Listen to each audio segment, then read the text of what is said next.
খান জাহান আলী সেতু খুলনার রূপসা নদীর উপর নির্মিত বাংলাদেশের দক্ষিণ পশ্চিমাঞ্চলের সব থেকে বড় সেতু। ১.৬০ কিলোমিটার দৈর্ঘ্যের ও ১৬.৪৮ মিটার প্রস্থের এই সেতুটি খুলনাকে মোংলা বন্দর ও দক্ষিণ অঞ্চলের সকল জেলার সাথে যুক্ত করেছে। আর এজন্যই এই খান জাহান আলী সেতুকে খুলনার প্রবেশদ্বার বলা হয়। সেতুটি রূপসা নদীর উপর নির্মাণ করা হয়েছে বলে এই সেতুটি রূপসা সেতু নামেও পরিচিত।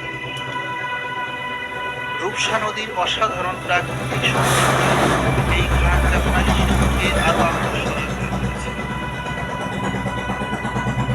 রূপসার সৌন্দর্যে মুগ্ধ হয়ে তাই তো কবি জীবনানন্দ দাশ তার আবার আসিব ফিরে কবিতায় লিখেছিলেন, রূপসার ঘোলা জলে হয়তো কিশোর এক সাদা ছেঁড়া পালে ডিঙ্গাবাই, রাঙা মেঘ সাতরায়ে অন্ধকারে আসিতেছে নিড়ে। দর্শক, রূপসা সেতু খুলনার একটি দর্শনীয় স্থান। এখানে প্রচুর দর্শনার্থীর জনসমাগম ঘটে।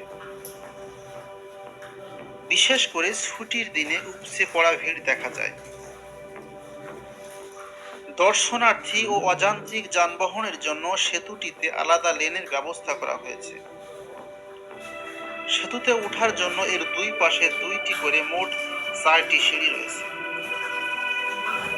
দর্শনার্থীরা সেতুর নিচ থেকে সহজেই এই সব সিঁড়ি বেয়ে উপরে উঠতে পারে।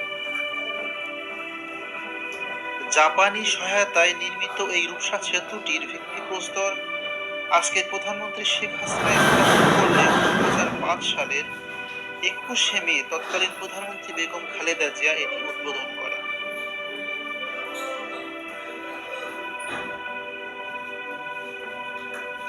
দর্শক, রূপসা সেতু নিয়ে আমাদের আজকের ভিডিওটি